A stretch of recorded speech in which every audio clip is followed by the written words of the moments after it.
Give it about a 3 count. Good luck.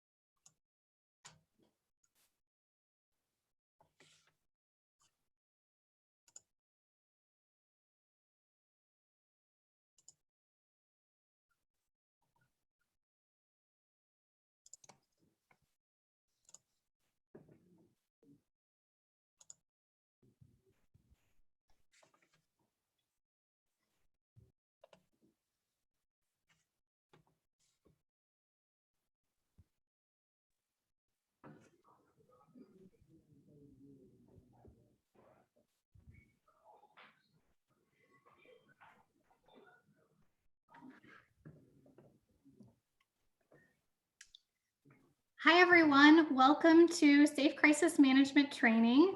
My name is Kristen Lyon, and I am one of the ED facilitators for the district. I will be serving as your lead presenter for the day. So I want to welcome you all and thank you for joining us. I have several other SCM trainers with me, so I'd like to take a quick moment to introduce each of them before we get started. Cassie Barnett, Christy Loftus, Lori Diaz, Rebecca Schwer, Captain America, also John LaFoon, Scott Fluke, Teresa Barnes, Melanie French, Amanda Honecker, Frankie Keatsman, and then our genius behind all of this, Mr. Tony Rangel, who is handling the tech and doing it very seamlessly. So we are all so excited to share this training with you guys and to have found a way to do this virtually while we are all stuck at home. And we hope you guys find it beneficial and we can have a little fun at the same time. So with that, we will go on ahead and get started. Hopefully I can share my screen and that will work. Okay, hopefully you guys can see the screen again. Just to give you all a quick snapshot of what we are working with today. We have over 2,000 participants joining us. I think we had 35 buildings that have chosen to opt into this, which is amazing and a way bigger scale than certainly we were anticipating. I'd like to tell you that I'm not nervous, but I am incredibly nervous. I feel like my heart is literally beating out of my chest right now. Sure, it's frowned upon to tell you that, but there you go. All of you guys are going to be watching the live stream of our Zoom live on YouTube. And then you will also be accessing live chatting and polling via the Microsoft Teams link that I sent out. If you can't make that work, it is no big deal. Do not stress about it and just focus on the live stream in YouTube.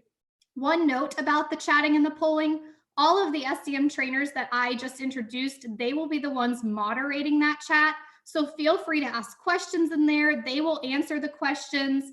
And then again, that's where the live polls will be submitted. So we did not have the opportunity. We did practice this and do some trial runs, but unfortunately we were not able to contact 2,000 of our closest friends to try this on such a large scale. So we are praying for no technical glitches, but would just ask that you offer grace if we run into any as we try to get through this. So with that, let's go on ahead and get started. I want to really quickly show what if for those of you that are able to access the Microsoft Teams link, kind of what that looks like. This came out in a little cheat sheet yesterday in the email that you all received from your principals, but in case you did not have an opportunity to view that document, this is kind of what it looks like. So when you're in there, you're looking for that tab that says posts at the top. That is where all of the conversation will be happening.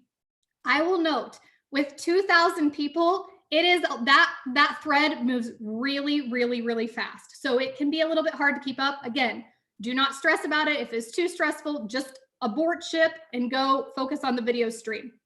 This center box is what it will look like when we activate live polls. So I think we have 4 of those throughout the training. I will tell you, hey, we've submitted a live poll, jump over to your Microsoft Teams and answer it. You'll just find the poll, read the question, pick your answer and click submit vote. And then the results will be right below that for you to see. And then at the very bottom, that's where it says start a new conversation. that is where you guys can enter any questions or comments that you might have throughout the chat.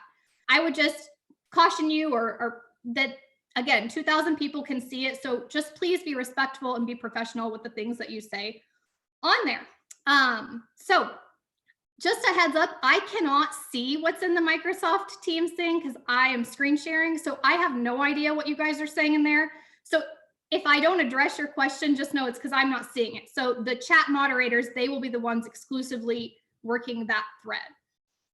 With that, we are going to jump in and go on ahead and get started with our first poll question, and just to have a little bit of fun at the beginning. So jump over to your Microsoft Teams, look for the poll question, and our question is, which statement best describes your current frame of mind? I feel like a one-trick pony. I have mastered this Zoom thing. 2, I am on a wild goose chase. This is too much to manage.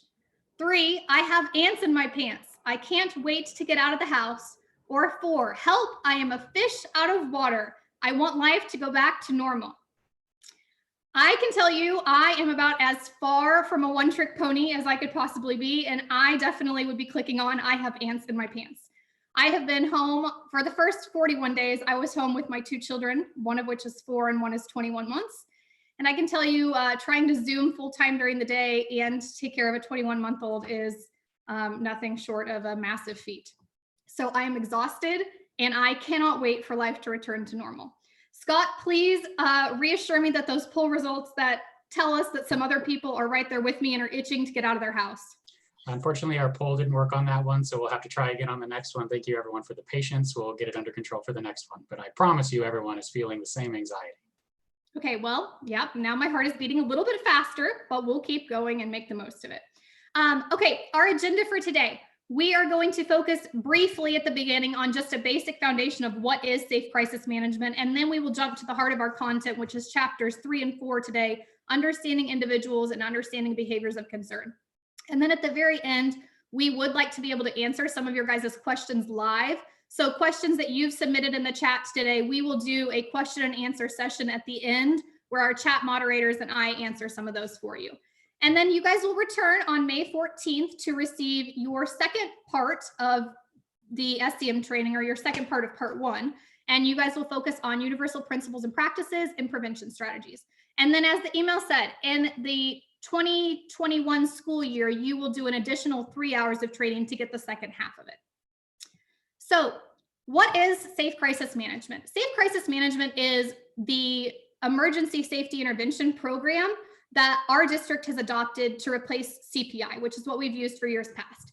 But as we've been doing it and we're really looking into it and getting to know the content, we realized it was just a super solid foundational training for all of our staff to have. It provides such a solid theory component to it about just how to understand individuals, how to understand behavior, and what prevention strategies can we use. So what you guys are getting, and what our hope is that all building staff, certified, classified, gen ed, and SPED will get over the next 3 years, is the tier 1 training. That's 6 hours of theory on prevention and de-escalation. Again, you guys are starting that today, so you'll get a portion of it, and you will continue that over the next session you have in 2 weeks, and then again in the fall.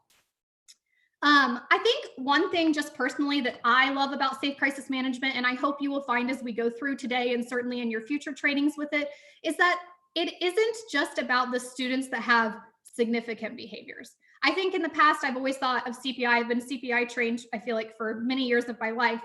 And I don't know, I just always associated it with special education or with students that had significant behaviors.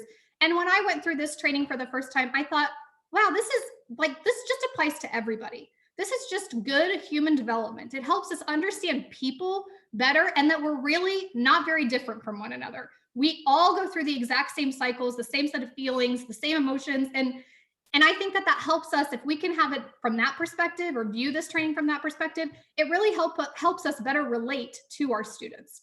So this quote is one of the quotes that Safe Crisis Management incorporates in their training. And I just think it is like the perfect foundation for what the training is all about. It really, I think, shows their philosophy. So the first paragraph says, I have come to the frightening conclusion that I am the decisive element in the classroom. It is my personal approach that created the climate. It is my daily mood that makes the weather. And I think as we've all been in the classroom now, We've learned we cannot control what our students bring to the table. We can't control what experiences they've had in life, none of that. So that makes it hard because we all want to be in control of that, but we can't. We can't change a lot of those circumstances. But what we do have control over is ourselves. We are the ones that are going to determine how the day goes within our classroom. In the second paragraph, as a teacher, I possess tremendous power to make a child's life miserable or joyous. I can be a tool of torture or an instrument of inspiration. I can humiliate or hurt, humor, hurt, or heal. Typically, when we do this training in person, we show a video of a veteran teacher, and he just talks about his experience teaching and challenging students he's had over time. But his message is that every kid deserves a favorite teacher. And I've seen that video so many times, and that just resonates with me every time. And I think that this paragraph really captures that. All of our kids deserve to have a favorite teacher. They deserve to have somebody making their life joyous and inspiring them.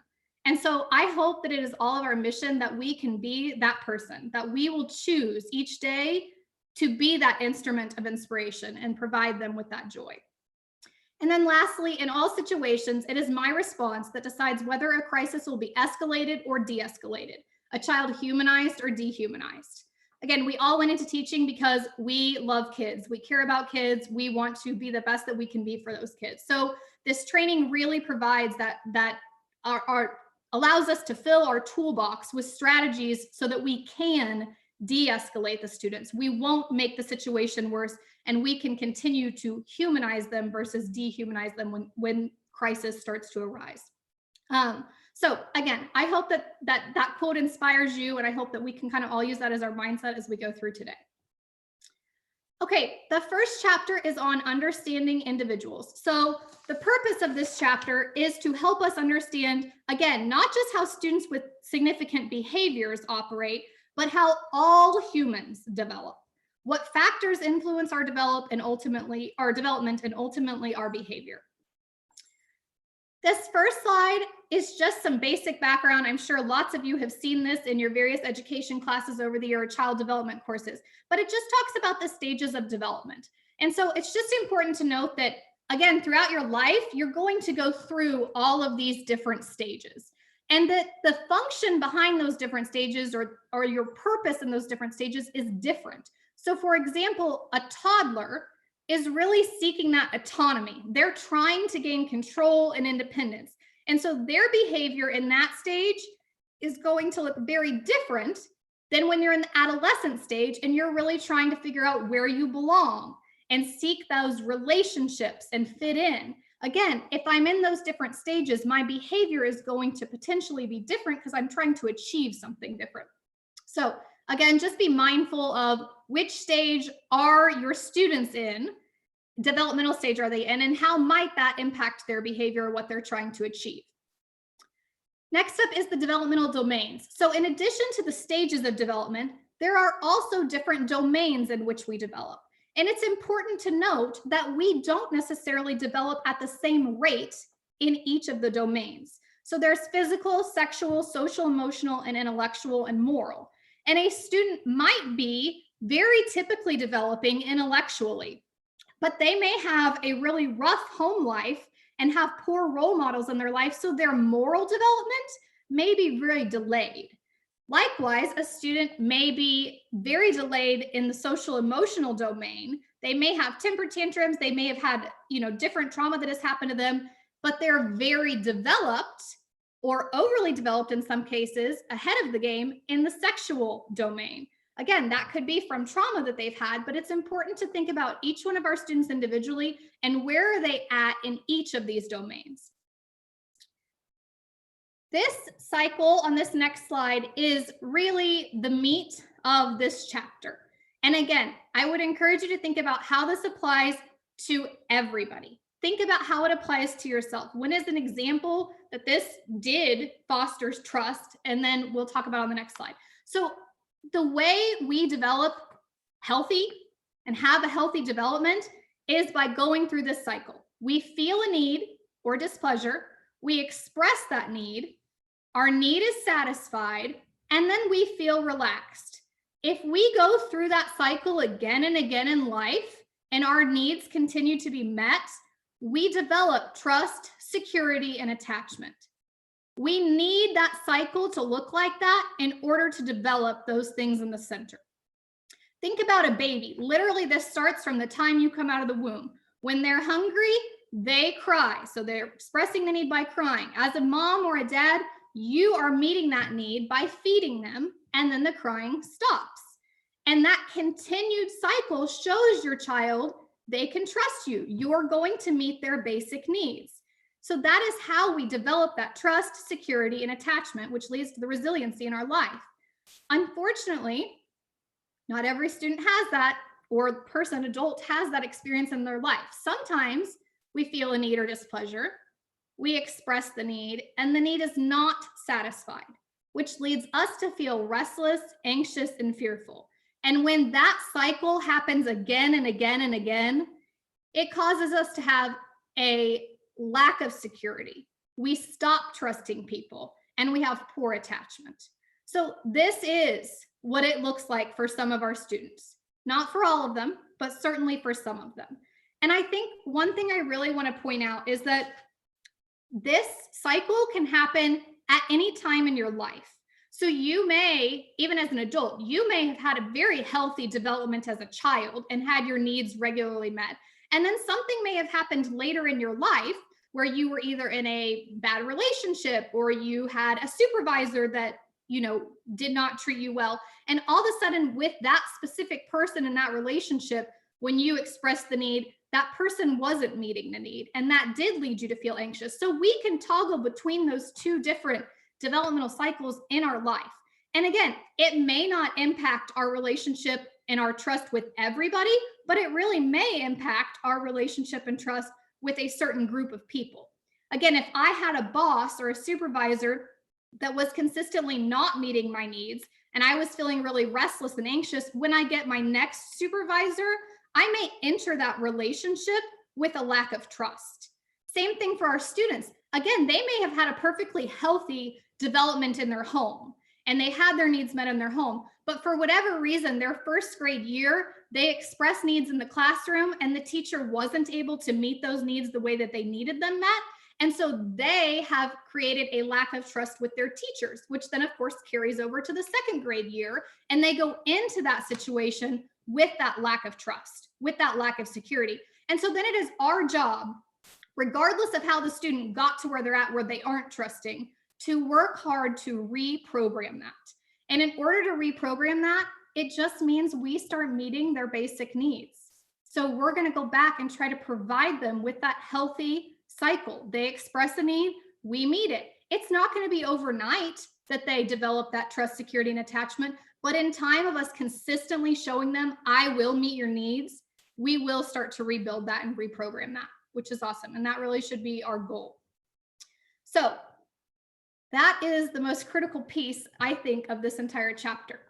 As we move into the next part, we would like to try another poll question. I'm going to be hopeful that it works, and ask you guys what factors influence your students' behavior. So jump over to your Microsoft Teams, look for that poll to be activated, and tell us what you think. Your choices are peer influence, mental health concerns, lack of basic needs, and home environment. And I would say on this one, it certainly could be any number of those things. So for you, think about your student that is the most difficult and think about which one of these is the most impacting variable that they might have. Again, these may be out of our control, but we're going to just talk about them as best we can. Scott, which factor did people find to have the most influence?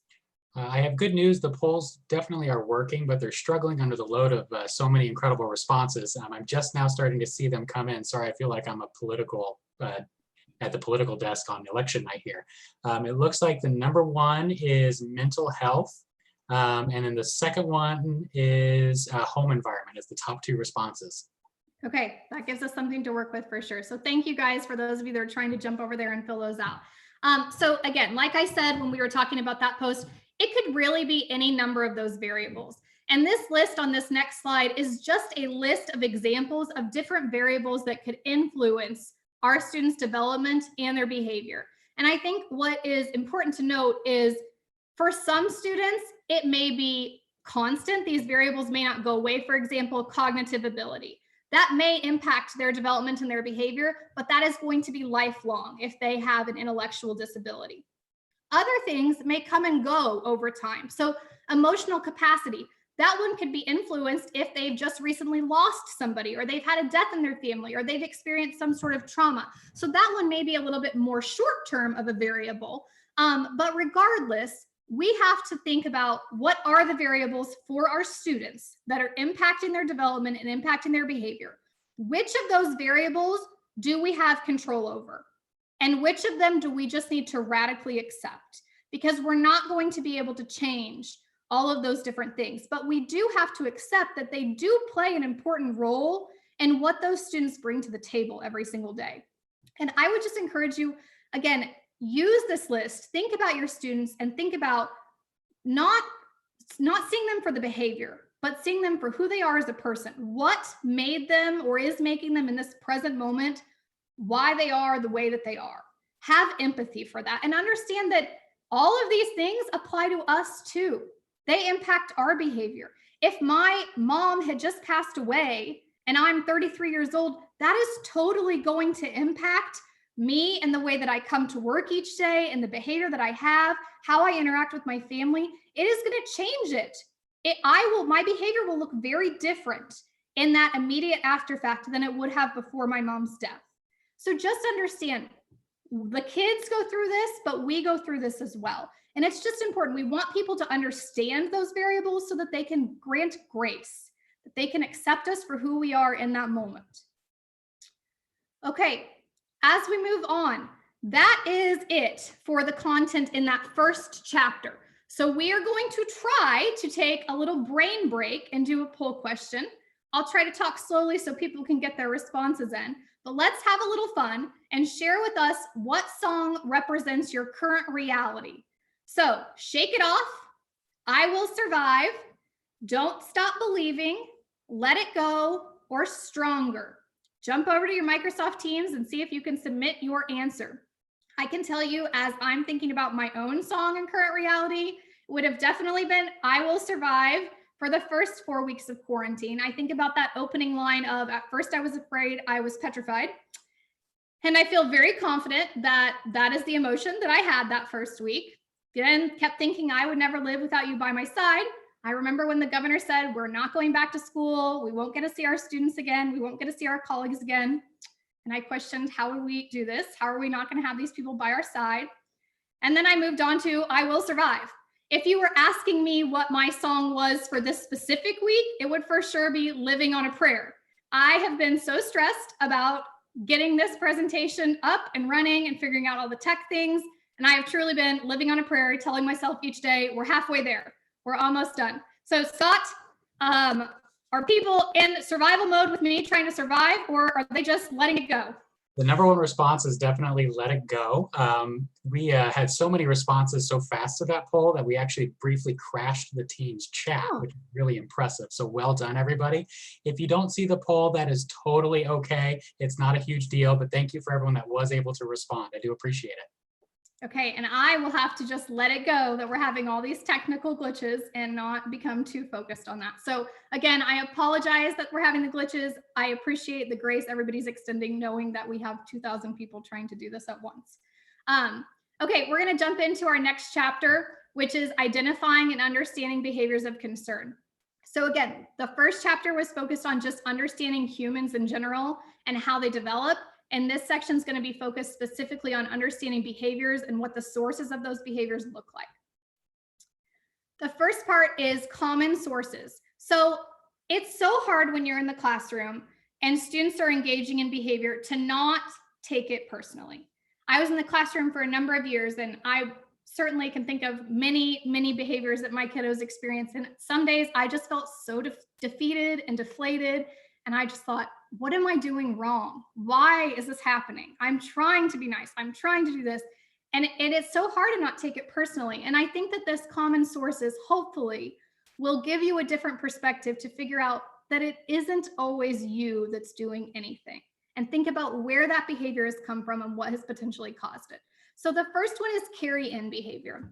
And this is behavior that is motivated by stimuli located outside of the organization or school. So when we're in person, I always literally pretend like I'm putting on a backpack. Think about your students putting on a backpack and wearing that into your building. Carry-in behavior is everything that happened prior to entering the school day that potentially has impacted their mood. So if they got in a fight with their mom that morning, if they couldn't find their homework, or their dog literally ate their homework, whatever it may be, they missed the bus. All of that stuff is baggage that they've been put on their back and are bringing into the school day. And that has affected their headspace. It has made them already on edge and frustrated. And so sometimes the source of the behavior later in the day literally stems from that carry-in behavior, all that baggage that they brought in with us. And that's something we don't have control over, right? We can't control all that stuff that our students bring in.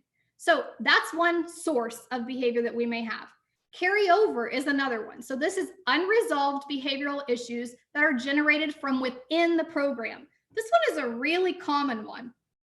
So for example, on this one, this is when it happens at school. Something has happened at school or within your organization, but it didn't necessarily happen in your classroom. But they've carried it over into your classroom. And again, it's impacted their headspace, their mood. And then what happens in your classroom is just the straw that broke the camel's back and sent them over the edge. So an example I could give on this is if a student was elementary land outside at recess playing basketball with their friends, and they were on teams and their team lost and they felt like the other team played dirty and it wasn't fair and they're really upset about it, and then they transition back into your classroom, you may have no idea, by the way, what happened on the basketball court. You were probably supervising the slide area and missed that entire thing. No big deal. They've now come back in your classroom. You guys have gotten started on math and you've decided, you know, we're going to do some cooperative learning groups. You've broken the kids apart. And the student that was really irritated about how the basketball game went ends up on a team or a cooperative learning team with 3 people from that opposing team on the basketball court who they're really mad at, right? They feel like they played dirty. And so all of a sudden that kid is like, screw this. I don't want to do math. Math is absolutely stupid. And they are acting out in some way. And you're kind of thinking, geez, I just handed out the cooperative learning assignment. Like, this is not a big deal. We're just doing math. What is the issue? And the issue has nothing to do with you giving the math assignment. It was 100% a source of carryover behavior, something that happened on the playground that has impacted their mood and their headspace. And now they're in a group with those kids that irritated them and they just lose it. And then the last one is tune-in behavior. So behavior that occurs when an individual is reminded of a past traumatic experience. Again, this one's hard because we don't always know what our kids' traumatic experiences are, but this one is so, so important because as we start to learn about our students and they share with us the things that maybe they did tune into, we have got to be mindful of that for the future in hopes of preventing it. So the best example I can give on this one would be if a student in your classroom had recently lost a parent to death, or their parents were recently divorced, or something like that happened. And now it's Valentine's Day, and you guys are doing an activity where you're having your students write about what love looks like in their family, or something like that, or draw a picture of their family and love. And all of a sudden, this student goes under the desk. And you're thinking, oh, you know, don't just, I think instinctively we want to think, he's always non-compliant, he's just going under the desk again. But I would challenge you instead to think about why. What was the potential source of it? And in that situation, if you can think about the student and think about what their life has been like up until that point, you might be able to cue in on that. And so in that situation, for him, the activity related to love, that was his trigger. That caused him to tune in to some sort of trauma that he had. And that is what impacted his negative headspace. That's what put him in a negative headspace. When you brought up, we're going to draw a picture of our family, and his family is in the middle of going through a super nasty divorce, that doesn't put him in a good space. And that's not your fault as a teacher, like at all. We have to still carry on doing our activities. But if we can think about that and think about for our students, what might trigger them, and then we know that about our kid, we know he's going through a really hard divorce with his family, that this might be a difficult activity, then next time I can go to him on the front end and say, you know what, dude, we're getting ready to do this activity. If this is too hard for you, I totally get that. You are more than welcome to opt out of that. I would be happy to see if you can go down to this other classroom and do something, or if you just want to take a break on the computer, we can do that ahead of time and try to prevent from triggering that. So that's an example of tune-in behavior. Again, all of these different sources, this is new vocabulary. It was certainly new for me when I went through this training the first time, but I think it is so powerful in helping us stop blaming ourselves, stop taking it personally, and start trying to think about what may I have missed that happened ahead of time or earlier in the day or in their past life that has caused them to be triggered in this exact moment. And again, it just helps us really problem solve through when that situation happens, how to overcome it with the student. So let's jump to the poll question. We're going to practice this. So here's a scenario. A student enters your classroom after an incident in the hallway. They begin to curse and ignore your directives.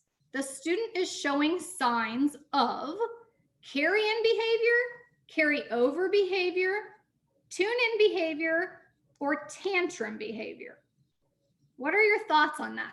Fill that out in the Microsoft team if you have a second. And again, if it's too overloaded, don't stress about it and just stay focused here on the stream.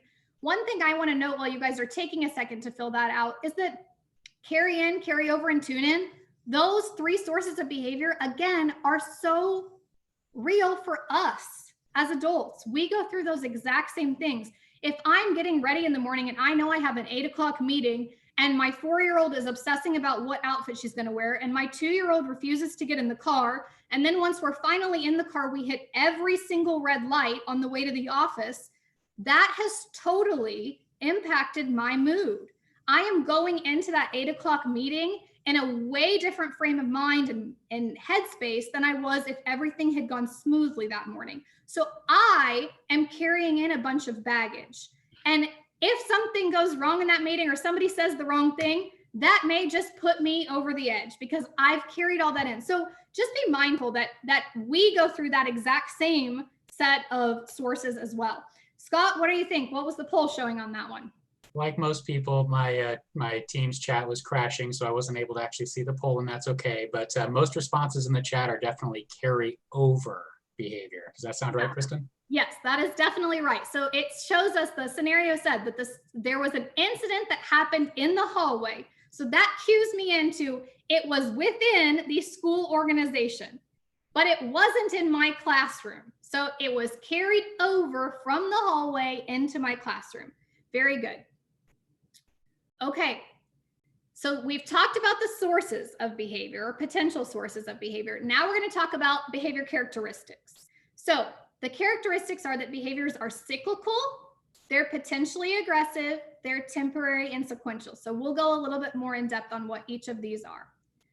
First and foremost, they are cyclical. So this graphic is the behavior cycle. Sorry.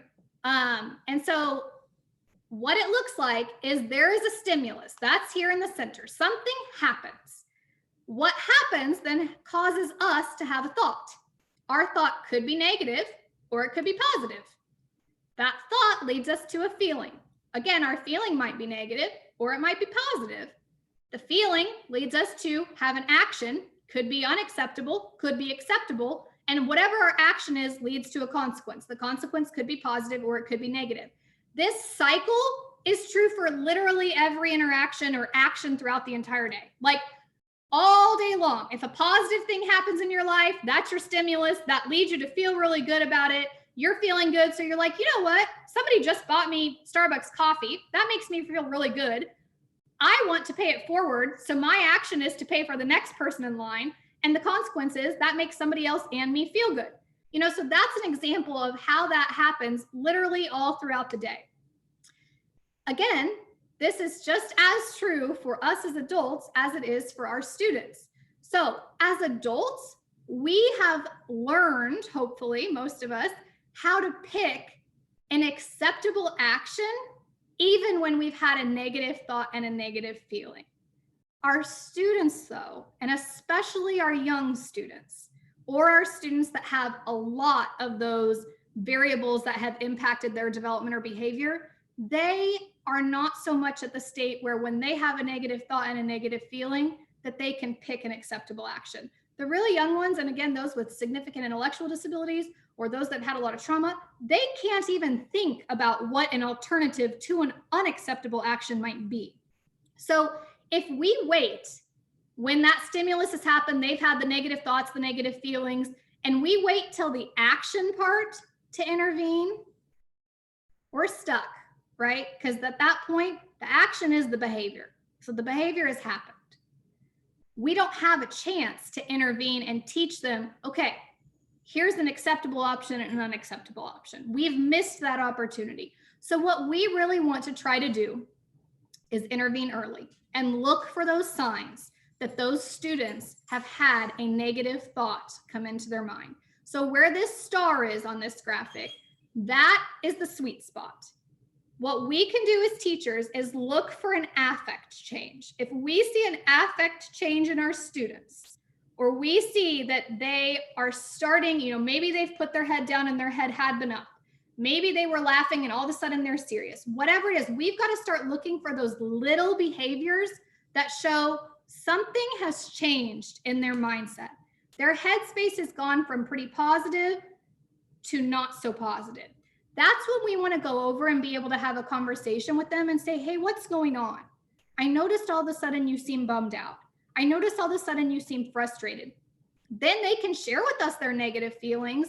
But then at that point, we've intervened before they had a significant action that was unacceptable. So after they share their feelings, we have the opportunity to say, gosh, I'm sorry that you feel that way. Here are some options. You could do this or you could do this. So then we have that teaching moment to share with them what some acceptable actions might be. And we're going to cross our fingers that they're going to pick one of those acceptable actions instead of the unacceptable one. I always give a personal example on this. And for those of you who know me, which is certainly not everybody in this group, I am super anxious when it comes to giving presentations. So it's ironic that I am doing today's. But I'm really nervous about this. And back in August, I had never presented safe crisis management training at all.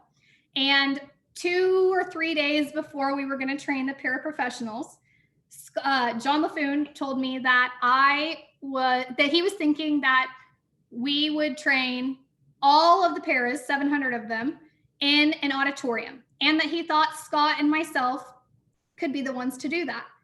And that was my stimulus. My thought was immediately like, are you freaking kidding me? No way. I've never presented this. I'm super anxious in crowds. I don't like standing on a stage. I certainly don't want to use a microphone. So my headspace was really not good when he shared that information, which obviously led to my feelings not being positive. But in that moment, I had a choice. I could either choose an acceptable action or I could choose an unacceptable action. I could either say, okay, this is way out of my comfort zone, but I really am going to have to rise to the occasion and do it. Or I could say, no way, I'm not doing it. You can find somebody else, and I could have risked losing my job. So in that moment, I chose the acceptable action. But that is just an example of how, as we develop and as we grow up, we learn how to navigate those negative thoughts and feelings and still pick acceptable actions. But we have to be mindful that not all of our students have successfully navigated that, and we're still working to help them be able to do that. Okay. In addition, behaviors are potentially aggressive. So aggression can be fueled by anger, of course, and it's really important to note that it is cumulative and transferable. So when we say cumulative, what we're meaning is that it builds over time. So think about, again, that example of carry-in behavior or carryover behavior. You've already had a bunch of little things happen, right? You lost the game at recess, the basketball game. They played dirty. Now you're coming back in. Maybe your shoe came untied in the middle of it and you tripped in the hallway. All of those things build up, and then the teacher puts you in the math group, and that is the straw that broke the camel's back. You are done. Same thing like as an adult. You've gotten through the day, but lots of things have been challenging. Your kids are really disruptive during the day. You were late picking up your child from daycare. You got a speeding ticket on the way home. All of these things have gone wrong, which has led you to have boiling anger inside. And you get home and your husband is just relaxing on the couch, or your wife, and you're like, are you freaking kidding me? There are still dishes in the sink, and you lose it. It was cumulative. It built all day long. Were the dishes in the sink a big deal? No, they were not a big deal, but it was cumulative. That was the breaking point. That was the straw that broke the camel's back. And then it's transferable. So transferable meaning that the person that we're the most angry with or that caused our initial anger is not necessarily the person that is going to get our outburst or the actual explosion of our behavior. So again, that example that I just gave of lots of things have gone wrong in your adult world during the day, and then you get home and there's dishes in the sink, but your husband's just relaxing. You all of a sudden transfer all that anger that you had toward everybody else, the police officer that pulled you over, the kids that were disrespectful in your classroom, all of that, and you transfer it over to your husband or your wife. And all of a sudden you're yelling at them and you're releasing this anger on them, and they really hadn't done anything. They haven't even spoken, but you've transferred it. And I think as a teacher, I would just really, really encourage you that when that happens and you're the person that gets the release from that student, try to remember you're probably not the person that they are the most angry with. It's built all day and you're the one that's getting the release. And if we think about ourselves as adults, the people that we provide that release to or that we explode on, they're not the people that are our teachers or our bosses or any of that. They're the people that we are the very most comfortable with, that we trust the very most. And we can do that because we trust that they are going to pick up the pieces with us and love us afterwards. So if you're the teacher that is having the student constantly explode on you, try to remember they're doing that with you because they trust you more than they trust anybody else in that school building. And they believe that you are still going to love them and be there for them once that meltdown is over. So again, just a way to try to not take it so personally and to just be there with our students and accept them in those moments. Okay, now we are going to talk about a couple of these. The state crisis management has what they call a behavior curve. So this lovely peaking curve is the behavior curve. We're going to look at it in 3 different graphics. It's all the same curve. We're just going to have a little different perspective each time. So this first curve is talking, it talks about the period of escalation. So that's going up the curve. Going up the curve is called the period of escalation. And that is when the individual is using existing coping skills to resolve a problem or to reduce anxiety. I want to make a note that oftentimes, if you're thinking about using coping skills to resolve a problem or reduce anxiety, you're sometimes not even aware that you're doing those things. Like if I'm tapping because I'm anxious and that's a coping skill that I have, I may not even be aware that I'm tapping. Same thing if I'm pacing. Same thing if I put my head down. Some of those are just coping skills. Are they behaviors? Am I off task? Am I not engaged? Absolutely. But up, as we go up, it is really that period of escalation. That's where we're looking for that sign of that affect change. As we get to the top, it's called the out of control period or the peak. That is where the student's ability to make decisions, their decision making is impaired and their behavior is impulsive. So that the peak is where we see that dangerous, explosive, completely unsafe behavior. We typically don't go from down here at being completely fine to the peak without going through some smaller behaviors in between. Again, we've started using some sort of coping skills, even if it's our head down, our face looks angry, whatever it is, something has changed before we are all of a sudden throwing chairs and punching people. So think about that. Think about how those behaviors build, which ones are down here, and then which behaviors would be at the top at the peak. And then after the peak happens, we have the period of de-escalation. So that is where acceptable behavior starts returning. So the student is regaining composure, they're calming down, they're coming back down that curve. Students go through this curve. Again, behavior is sequential. So it goes through a set of emotions. I am not just immediately irate. Something happened, which led me to do something else, which led me to do something else, which led me to get to the peak. After I've had that big release, then I kind of start to calm down. I start to come back to reality. I'm starting to feel remorseful. I'm going down that curve, that period of de-escalation. I want to look at another curve. It's the same curve, but I want to look at a different graphic of it. On this graphic, notice that the stimulus, the thought, the feelings and actions, that cycle that we talked about, that behavior cycle that we all go through, that is intact perfectly at the bottom, perfectly in the middle. And at the top, it's not. It's completely different. I would ask you if we were in person, but I'm not. But what is missing from the top is thought. As you become closer to the peak, you really lose your ability to think rationally. You're no longer really operating out of that frontal lobe. You've dropped down to lizard brain. You're in survival mode. You just have to release and get it all out. So that's important because, again, as students get up here, they are not thinking rationally, which again helps us stop taking it so personally. They're not trying to attack us. They're not even thinking. They're just acting at that point. It's super impulsive.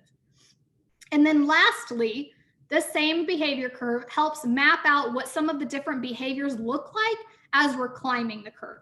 So again, at the very top, that's the out of control period. That's where the violent attacks happen. That's where the kids are hurting themselves or hurting somebody else. That's where they're throwing large furniture. But that period of escalation, there's still some behaviors. Hostile remarks, definitely a behavior. Verbal complaints, for sure. You might have a kid ripping up an assignment. That's all down here in that period of escalation. That's where they're bubbling, where they're boiling, where we want to start trying to see those signs so we can intervene early before they've had a really big action. And then, of course, the period of de-escalation. After they've gotten over the curve, over the hump, then they start to kind of come down. Their thought comes back. They are slower moving. A lot of times our kids, once they've had a big meltdown, they're sad, they're tired. A lot of times they're remorseful. So those behaviors look very different coming down the curve than they did going up the curve. But these things are really important to be aware of because that helps you cue into, okay, I think the worst of it is over. It is now time that we can start processing about what happened. If you're not seeing some of these things, that is not the time to be having a lot of conversation, right? Because thought is missing at the top. So once you start seeing these, that's your cue that now I can rejoin that student conversation. I can support them. We can have a conversation. We can process through what happened. Okay, that concludes the bulk of the content that we were hoping to be able to cover today. But we do want to be able to still answer some of your guys' questions that you have submitted live during this, especially because we weren't able to ask them in person and throughout. So if you have any questions about related to the content we shared today about understanding individuals and their behavior, please submit it in the chat. Our chat moderators are going to jump in here in a second, and they are going to share some of the questions you guys have had so that we're going to be able to answer them. So trainers, can you jump in? What questions have you guys had come in that would be good to share with the group? Hey, Kristen, real quick, Captain here. I want to jump in and just say thank you guys. I know we've had a lot of trouble with the chat being, it's about as busy as my Facebook page, with 2,000 people trying to comment at once. I know it happens all the time. I really appreciate everybody's patience. And I know we've gotten some feedbacks from folks through text and email. And I just want you guys to know that we are taking all that feedback. And as a team, we're going to look at some different ways that we can fine tune this in a couple of weeks when we get you guys all back. But I really want to thank everybody for being here today. And the dialogue on the chat is fantastic. The questions that people are and the ideas that people are shooting back and forth are wonderful. And I love everybody's participation. And once again, I just want to say thanks for everybody's patience and appreciate y'all being here. And then the last thing I want to say is Kristen did a fantastic job when I forced her into presenting there a couple of years ago. So she left that part out. She really killed it. So, and just like she's killing it today. So I'll turn it over to the rest of the guys. Thank you all very much. John, it was not a couple years ago. It was literally like 8 months ago. And I still feel traumatized from it. Well, I meant in Corona time, it's been 2 years. Yeah, I hear you 100%. Okay, trainers, what questions do you guys have that have come in that you think would be good to share with the group? Somebody brought up that it's sometimes much more challenging to deal with the more subtle or covert or internalizing behaviors than even the more overt, obvious, aggressive behaviors. Can you talk a little bit about how you conceptualize planning for students that struggle with those more internal things? Yeah, I think I do want to tell you guys, It's hard to do this in the tiny little 1-hour sessions that we're doing it, because you're getting such only a couple of chapters at a time. So for the people that had questions like that, please know that information is totally coming. The de-escalation chapter is 100% focused on how to support all of those different behaviors and what strategies might be most effective. So I don't want you to leave today thinking, geez, I did not get any of the how to handle the behaviors information that I was hoping for. Today was just so much about just trying to even understand what causes the different behavior. So I did not answer your question, but I want you to know that that's coming. I think that I agree that those are definitely the harder behaviors to see. And I think, again, if you can have a really solid relationship with those kids and be able to notice whatever it is, whenever you see that affect change, having a conversation with them is one of the things that helps the most, to just show them, I'm here, I'm on your side, I care about you, I'm in this with you. And then if they start to open up, then that helps you know to be able to look for different things in the future. It gives you a little bit more insight into what is going on in that internalizing brain. Other coaches, please weigh in on that. That's a tricky question.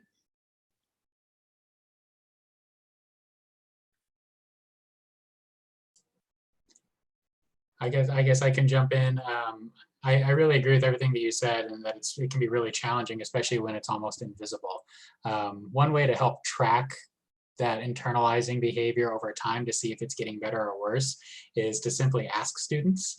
Some of our teachers in this district have done a good job of creating like a little 1 to 3 scale, sometimes partnering with their counselors and having the student record where they're at that day when they walk into class or when they come to school in the morning. And then you can actually show that score to them over the course of time and say, hey, look, this has been getting tougher for you, or this has been getting better for you.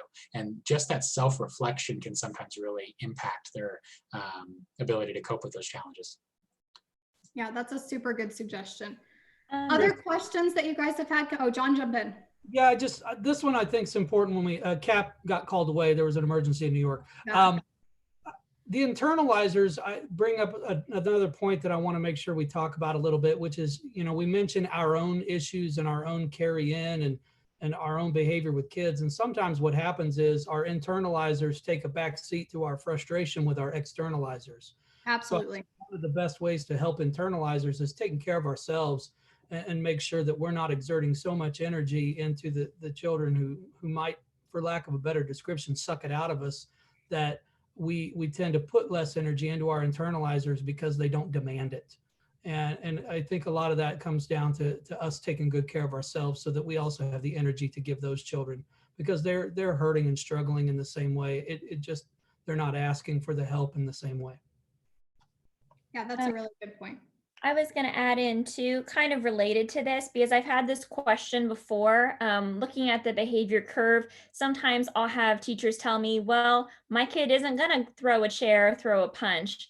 Maybe they are going to internalize more. So I think part of that comes with building a relationship with that student to understand how do they process their emotions and anxiety. Like, you talked about having anxiety, that maybe you're going to tap a pencil. When I have anxiety, I might pull my hair, so really developing a relationship and looking for those little cues, because even as adults, we all process and go through our own cycle a little bit differently. Yeah, I think that's a good point. And a strategy or a suggestion that we've suggested to some teams that we've worked with is, again, that curve is just general for everybody, but take a specific student and you can map their behaviors on that curve and see what does their peak look like. Because just like Frankie said, their peak may not be necessarily a massive explosion, but at least it helps you know what are the building things. And again, depending on the age of the student, you can have that conversation with them and have them help you map out what that looks like on the curve, so that you can be more aware of them and they can weigh in on that, and just tell them you want to help support them, and this would help you know what to look for to be able to help them. Christy, jump in. Yeah, I was just going to say on top of that, some things that people were mentioning is just also just talking with parents and other staff, because I think it's important to know that kiddos' behaviors can look different in different environments. Thinking of some of our grade levels that have multiple hours during the day where they're transitioning a lot. We see different behaviors and different, they might go up the scale a different way for a different adult. So just getting to know them and talking with their caregivers and other staff is a really good tip too that people were talking about. Yeah, thanks, Christy. Others, jump in. What other questions or discussion have you guys seen that you want to share with the rest of the group for those people that are not able to be in the Microsoft team? There are quite a few people asking if they can access this PowerPoint later. We cannot share out the slides, but this whole thing is being recorded. So if you just save the YouTube link that you used today, you'll be able to access this later. I think it's awesome that people want to watch this again sometime before the kids come back. And then they also are asking if this is a book that we're talking about. This is no book. It's just safe crisis management training. So no book that you need to order or read over summer, but you can obviously watch our videos again if you want. And then also, since we don't have the slides available, we do have study guides and different things that break down the terminology a little bit for you. And that's located within the same teams under files. So use that as much as you want. We're going to continue to periodically drop stuff in there. Yeah, Cassie, thanks for pointing that out. Like she said, we are constantly uploading stuff into the file sync. One of the reasons we wanted to, well, we were obviously hoping to make this interactive. I get that that part maybe flopped a little bit, or it sounds like maybe it did. I can't see that side of it. But we were wanting for this upcoming school year to be able to have a public team where our behavior department was just loading it with resources that you guys could access. We are constantly putting stuff together. So as it was really a benefit to be able to do the team, because then you guys all joined it today. So you have access to it forever until you decide to leave the team. So like Cassie said, there's a lot of files in there right now. Most of them are just single one pagers. So it's not a lot to read, but gives a lot of good information on it. And we will add, within the next couple of days, we'll add another tab to our stream channel. We've made several videos over the last year that are just like 10 minutes in length. And we'll talk about one topic kind of in depth for that 10 minutes. So those might be helpful to you guys too that are wanting a little bit more information. John, jump in. Kristen, there was a really good question that popped up. How do I help someone so closed off who doesn't want to talk, share feelings, or seek other resources? I think we run into this a lot, especially with our teenage kids who maybe have had damaged relationships with adults, and it makes it hard for them to become vulnerable with you and to trust you. And I think this is a tough challenge. And I think we talk about this a lot when we train in person, about how this can be really hard with veteran teachers who have been so good at connecting with kids. And then they come across that first child that they just can't seem to make a connection with. And I don't have a silver bullet answer for you other than to be patient and don't always, and make sure you're not trying too hard. Sometimes you're gonna make a crack with those kids by just sitting with them and being quiet. Having a moment with them that doesn't even have dialogue, or engage with them in something that has nothing to do with problem behavior or worry. I think getting those children to know that we're safe and that we can be trusted, that happens first. And sometimes that's going to happen through subtle interaction and not through moments where you're trying to help, if that makes any sense. That's such a great question, and it comes up a lot, I'm afraid. And, you know, I wish in person we show a video at the beginning. And I think that speaks so much to what that person was asking. I will go on ahead and I'll send that video link out to the principals and they can share it with all staff. But again, that teacher who's talking about every kid deserves a favorite teacher, he's talking about a student that he had, and he's a secondary teacher. And how that student really wasn't responding to anything that he was doing. And he kept feeling like, okay, but I just got to keep trying. I just got to keep trying. Hopefully something I do at some point will work. And he was just leaving him these little notes. And he didn't know in that moment, in that year, that what he was doing just by giving those little positive statements about the child, you know, I really love having you in my class, this, that, and the other, just little positive things. He had no idea that entire year or 4 years that he had the student that was making any sort of a difference until the student graduated. And then the student came back and said, hey, I kept all those. And so exactly what you're saying. We may not know right now that what we're doing is making a difference. It may not change how things are tomorrow, but hopefully it is inspiring that kid, and it is showing that kid that even if they don't feel like they care about themselves right now, their world is upside down, there's a little glimmer of hope that somebody else does care. And hopefully that will eventually be enough that they will then start believing in themselves, and it will become a little bit more of a self-fulfilling prophecy that they believe in themselves. So I'll send that video out. It really is a powerful one, and it goes along so beautifully with all of this content. Other questions, comments before we wrap up? I just have a quick comment. I love that video. And I think it just also brings home the point that all relationships take work and effort. And even if you already have a fabulous relationship, you still have to work on it to keep it fabulous. Yeah, that's an awesome point. I'll definitely send that out to principals so that you guys can share that with your staff. Any other closing comments, questions? I think we had one more from Lori. Okay. Jump in there, Lori. Oh, hang on just a sec. I was just going to piggyback on the whole relationship piece, that it's just so important to spend that time building those relationships. And somebody in the chat even mentioned, you know, building relationships with the family. If you are able to build the relationship with the parents, they're more likely to let you know if something's happened the night before or that morning, so you're prepared for it. So just, you know, spending time with that piece. Yeah, that's a great point. And I just want to tell you guys, next, your content in 2 weeks, it will exclusively focus. I mean, there will be a big part on that relationship piece. So there'll be more tips and tricks coming for that, because that is such a huge universal principle and prevention strategy that we can be using. But for now, that is a wrap. We so appreciate you joining us. We really appreciate you extending the grace. I am very sorry that there was as many technical challenges as there were, but we tried our best to come up with a solution in a way that we could still give you this training and try to make it interactive. Thank you again for joining us. There's a feedback link. I believe Cassie is linking it on the tab, at the top tab. Cassie, you want to jump in on that? Yeah, that is linked in there at the top, right next to where you can do your attendance. I've left the attendance tab up there as well in case you haven't signed in yet. Some people on iPads are saying that in order to see that, you might have to go up to the top and click more. I'm not sure exactly how that looks because I don't have an iPad open, but yeah, so if you could give us some feedback, that'd be great. Thanks. Yeah. Thank you guys so much again for joining us. We will look forward to reading the feedback, trying to problem solve through how to make this a better, stronger training for you guys in 2 weeks, and we will see you back on May 14th. Hope you guys have a wonderful afternoon. It looks absolutely beautiful outside, and enjoy your weekend. Talk to you later.